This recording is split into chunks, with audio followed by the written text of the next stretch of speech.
Hello friends, आज हम लोग बात करने जा रहे हैं 17वीं बीपीएससी मेंस के बारे में और उसके एग्जामिनेशन का सिलेबस और पैटर्न के बारे में हम लोग समझेंगे।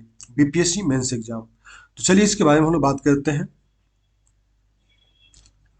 देखिए, बीपीएससी मेंस हम लोग अगर बात करें तो मेंस में आपको टोटल 5 पेपर देने होते हैं। टोटल आपको 5 पेपर देने होते हैं। कौन कौन से होते हैं? पहला हो गया सामान्य हिंदी, दूसरा हो गया जीएस पेपर 1, तीसरा हो गया जीएस पेपर 2, चौथा हो गया एसे निबंध जिसको कहते हैं, और पांचवा हो गया हमारा ऑप्शनल पेपर। अब पहला यानी जिसको कहते हैं सामान्य हिंदी, तो जनरल हिंदी और ऑप्शनल सब्जेक्ट यानी वैकल्पिक विषय, ये दोनों जो होते हैं क्वालिफाइंग नेचर के होते हैं। क्वालिफाइंग नेचर का मतलब क्या हो गया कि मतलब कि आप इसमें जो स्कोर करेंगे वो सिर्फ आपको क्वालिफाई करना है, मतलब आपको मिनिमम मार्क्स लाना है, लेकिन इसका मार्क्स जो है आपका मेरिट लिस्ट में इसको ऐड नहीं किया जाएगा। इसी को हम लोग कहते हैं क्वालिफाइंग, मतलब इसका नेचर क्वालिफाइंग है। आपको इसमें मिनिमम मार्क्स लाना ही लाना है। अगर मिनिमम मार्क्स नहीं लाते तब भी आप फेल समझे जाएंगे, आपका एग्जामिनेशन का कॉपी जांच नहीं होगा, आपको बाहर कर दिया जाएगा। तो हमारा जो जनरल हिंदी होता है सामान्य हिंदी, और ऑप्शनल पेपर जो होगा वो मल्टीपल चॉइस क्वेश्चन बेस्ड होगा, मतलब ऑब्जेक्टिव क्वेश्चंस होंगे। सभी देखेंगे तो जनरल हिंदी और ऑप्शनल पेपर जो दोनों क्वालिफाइंग नेचर का है, दोनों 100 नंबर का होगा, और इसमें 1/3 नंबर लाना होता है सामान्य तौर पे, लेकिन एवरेज जो है 50% सभी स्टूडेंट का लगभग आ ही जाता है।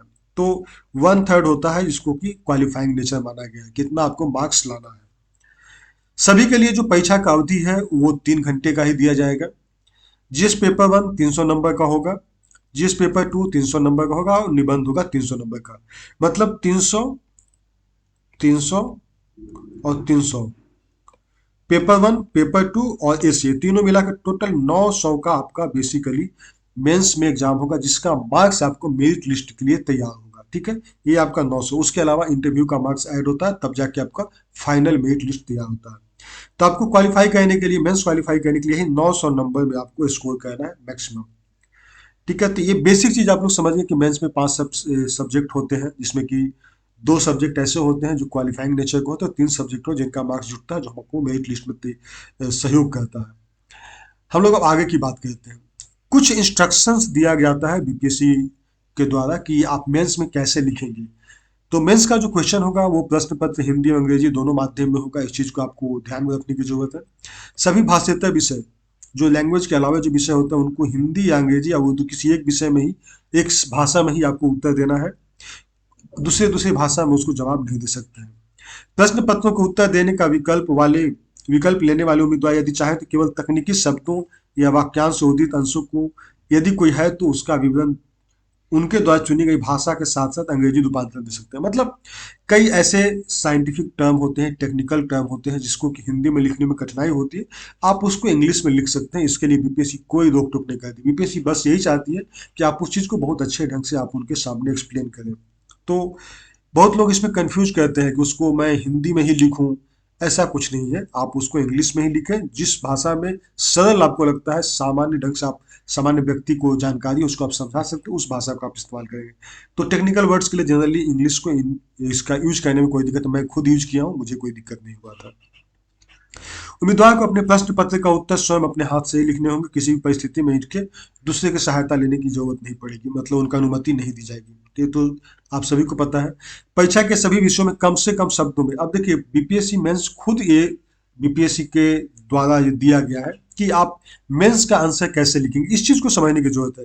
सभी विषयों में कम से कम शब्दों, पहला टर्म जो यूज किया है कम से कम शब्द। मतलब बहुत सारे लोग होते हैं जो ज्यादा शब्द इस्तेमाल करते हैं या फिर ज्यादा पन्ना भरने की कोशिश करते हैं। बेसिकली बीपीएससी चाहता है कि आप कम से कम शब्दों में अपनी बातों को काफी प्रभावी ढंग से रखें। तो जो जो प्रायोरिटी देता है, जो उसको श्रेय मानता है, वो है कम से कम शब्द हो, संगठित हो, सूक्ष्म हो, और सशक्त हो, सशक्त अभिव्यक्ति हो।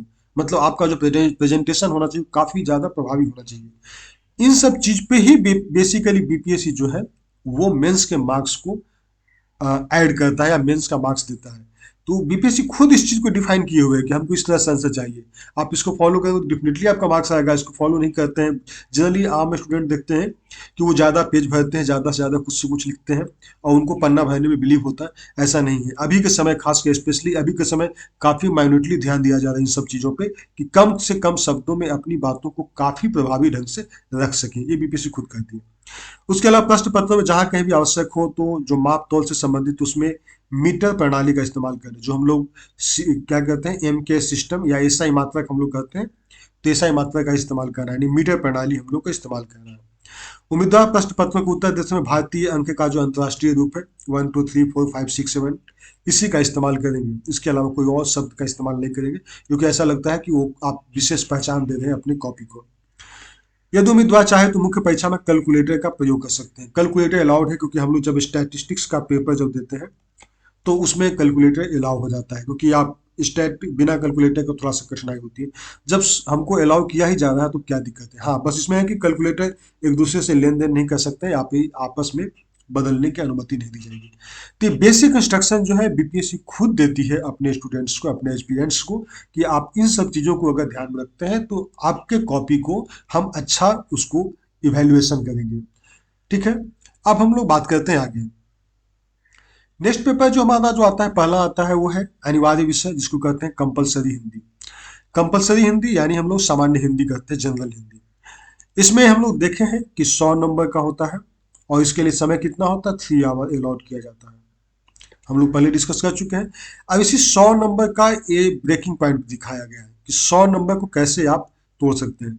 तो निबंध जो है 30 नंबर से पूछा जाएगा, व्याकरण 30 नंबर का पूछा जाएगा, वाक्य विन्यास जो है वो भी 25 नंबर का होगा और 15 नंबर का आपको संक्षेपण होगा। तो ये टोटल हो जाएगा आपको 100 मार्क्स। तो इस तरह से क्वेश्चन पूछा जाएगा।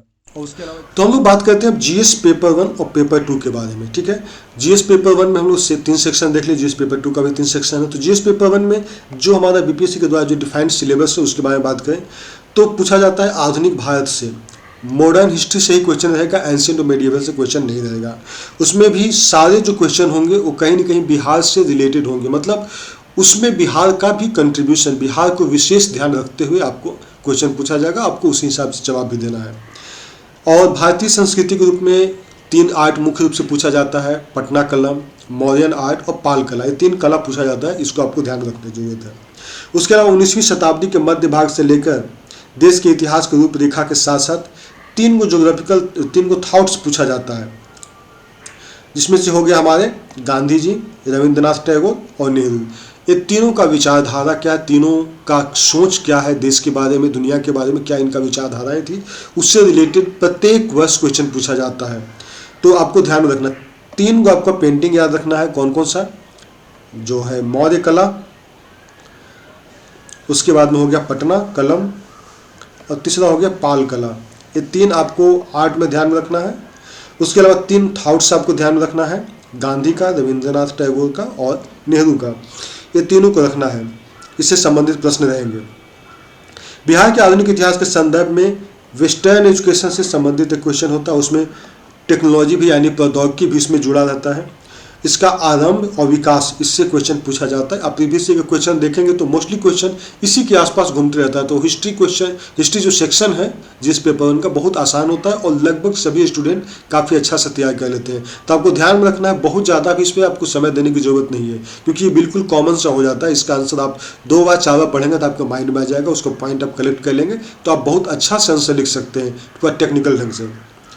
उसके अलावा भारतीय स्वतंत्रता संग्राम में बिहार की भूमिका से संबंधित प्रश्न रहेगा और ये प्रश्न मुख्य रूप से रहेगा संथाल विद्रोह, बिहार में 1857 विद्रोह, बिरसा का जन आंदोलन, चंपारण सत्याग्रह और 1942 का भारत छोड़ो आंदोलन, इन सब से क्वेश्चन पूछे जाएंगे। तो आपको ध्यान रखना कि इसमें से आपको 2 क्वेश्चन तो लगभग हर साल पूछता है, तो ये 2 क्वेश्चन भी आपको इसमें से तैयार कर लेते हैं तो आपका कंप्लीट हो जाएगा।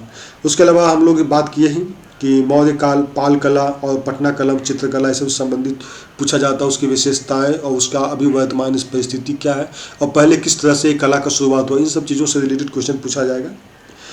और जो नेक्स्ट हो जाता है वो हमारा हो जाता है सांख्यिकी विश्लेषण, यानी जीएस पेपर 1 का सेक्शन 3 जो लास्ट सेक्शन होता है वो होता है, ये 72 नंबर का क्वेश्चन पूछा जाता है। तो ये क्वेश्चन को आपको तैयार कर लेना है। तो सांख्यिकी विश्लेषण में आरेखन, सचित्र निरूपण, सांख्यिकी आरेखन, चित्रात्मक, ये सबसे संबंधित चीज़ों पे बात किया, जिसमें कि सहज बुद्धि का प्रयोग करते हैं। बहुत ज़्यादा कॉम्प्लिकेटेड, बहुत ज़्यादा डिफिकल्ट नहीं होता। स्टैट को लेकर बहुत सारे स्टूडेंट के मन में धारणा बढ़ जाती है कि हम साइंस के स्टूडेंट नहीं, इस वजह से मेरे से नहीं बनता है। बिल्कुल सिंपल कैलकुलेशन होता है जो कि हम सभी को जानना चाहिए, उसी से आधारित होता है। तो बहुत ज़्यादा इसमें परेशान होने की ज़रूरत नहीं है, आप बहुत अच्छा से स्टैट को कर सकते हैं। स्टैट सिर्फ एक चीज़ मांगता है, वो है प्रैक्टिस।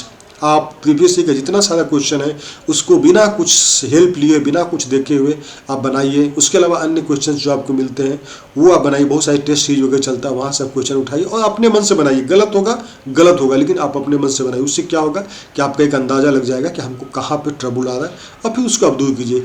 जनरली जो स्टूडेंट हो, जैसे मैं टेक्निकल स्टूडेंट था तो मुझे लगता था कि स्टैट बहुत आसान है, बना लूँगा। लेकिन जब एग्जामिनेशन में बैठे थे तो हमको परेशानी हुई थी। उसके बाद में, हालांकि बाद में मेरा टोटल 72 में 72 मार्क्स आया, लेकिन वो आया तब जब मैंने भी इस पे वर्कआउट किया।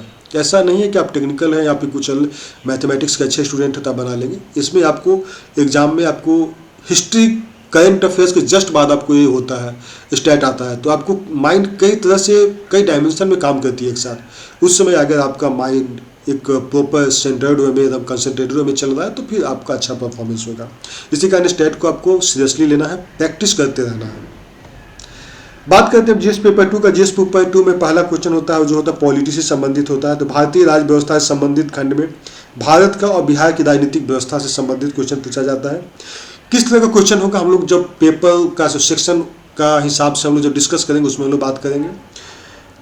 उसके अलावा भारतीय अर्थव्यवस्था, भारत तथा बिहार के भूगोल से संबंधित खंड में हम लोग भारत की योजना, भारत के भौतिक, आर्थिक और सामाजिक भूगोल से संबंधित भी प्रश्न पूछे जाएंगे।